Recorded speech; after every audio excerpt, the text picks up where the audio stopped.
బేసిక్‌గా అంటే మిగతా డైరెక్టర్లతో పనిచేయడం వేరు. ఇప్పుడు మీరు చెప్పిన ఈవీవి గారు గాని వేరే వాళ్ళతో కృష్ణవంశీ గారితో పనిచేయడం అనేది వేరని చెప్తా ఉంటారు యాక్చువల్లీ జనరల్‌గా ఇండస్ట్రీలో. అంటే హి ఈజ్ పర్టిక్యులర్ అని ఒక షాట్ వచ్చేవరకు వదలరని ఇలా అని చెప్పి. బట్ మురారిలో మీరు చూస్తే అసలు అంతా ఒక next level of free style. Free style. అది అలాంటి విలనిజం చూడలేదు అంతకుముందు. అంటే ఆ క్యారెక్టర్ అలాగే ఆ ఫ్రీ స్టైల్ క్యారెక్టర్ ఏదో చేసుకుంటూ వెళ్ళిపోయేవాడిని, అతను ఓకే అనేవాడు, అలా వెళ్ళిపోయింది అంతేగాని చెప్పడం అది అదేం లేదు బ్రదర్. ఓకే, అంత డిజైన్ ఏం లేదు దానికి. అసలు యాక్చువల్గా షాక్ అవుతారు మీరు. నాకు Vamshi is a good friend, he still a good friend. But అప్పుడు ఎలా జరిగిందంటే క్యారెక్టర్ ఏదో చెప్పాడు, ఎక్కడో మెడ్రాస్లో కలిసాం, ఏదో ఒక క్యారెక్టర్ అన్నాడు, ఏదో కృష్ణుడు శిశుపాలుడు ఇలాంటిది నాకు పెద్ద ఎక్కువ అర్థం లేదు. బట్ ఏదో డెఫినెట్గా మంచి సినిమా ఉంటుందని చెప్పేసి హీరోయిన్ ఎవరు వంశీబాయ్ అన్నాడు, సోనాలి బెంద్రే అన్నాడు. నేను అటెన్షన్లోకి వచ్చాను. నేను సోనాలి బెంద్రేకి పెద్ద ఫ్యాన్. నాకు సోనాలి బెంద్రే అంటే చాలా ఇష్టం, నాకు ఎందుకో తెలియదు బట్ చాలా ఇష్టం. సోనాలి బెంద్రే ఉంది ఈ సినిమాలో అని చెప్పేసి అసలు ఫస్ట్ యాక్టింగ్కి దిగామన్నమాట. దిగిన తర్వాత ఫస్ట్ షెడ్యూల్ రోజు వచ్చేవాడిని, పొద్దున్నే 6 గంటలకు వచ్చేవాడిని, సాయంత్రం 6ంటికి వెళ్ళిపోయాడిని. షార్ట్ వచ్చేది కాదు. ఇలా కొంతమంది చాలామంది ఆర్టిస్టులు 2 రోజులు అయింది, 3 రోజులు అయింది.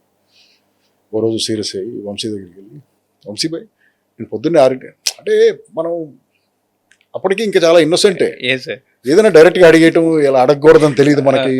ఇది వర్క్ అయిపోయింది నేను వెళ్ళిపోవచ్చా ఈ టైప్ బ్యాచ్ అంటే తెలియదు మనకి, వెళ్ళి డైరెక్టర్ని అడగకూడదు ఇలాంటి. సో వెళ్ళి వంశీబాయ్ వాట్ ఇస్ దిస్, నేను రోజు పొద్దున్నే 6 గంటలకు వస్తున్నాను, 6 గంటలకు వెళ్తున్నాను, నాకు షార్ట్ రావట్లేదు, ఎందుకు నాకు ఇన్ని రోజులు డేట్లు ఇచ్చారు, నాకు వర్క్ ఉంది, అడ్వర్టైజింగ్ పనులు ఉన్నాయి, అది అంటే అతను నాయకు చూసాడు. ఇది నాకు ఇంకా రాలేదు రవి అని. నేను రాకపోవటం ఏంటి వంశీబాయ్, ఇది స్క్రిప్ట్ ఇప్పుడు మనమేమో అడ్వర్టైజింగ్ లో అంతా ప్రీ ప్లాన్ గా వస్తాం కదా, పక్కాగా ఉంటుంది. ఈ రాకపోవటం అనేది నాకు అర్థం లేదనమాట.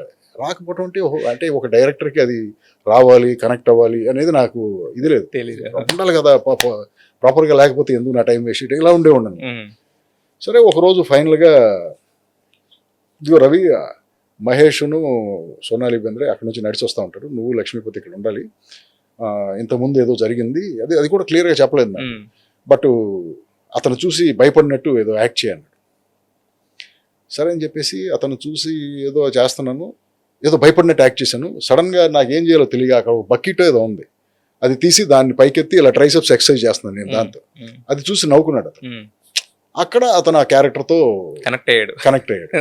ఓహో ఇలా డిజైన్ చేయొచ్చు ఈ క్యారెక్టర్ అని చెప్పేసి అక్కడి నుంచి ఆ క్యారెక్టర్ అలా జరిగింది అనమాట.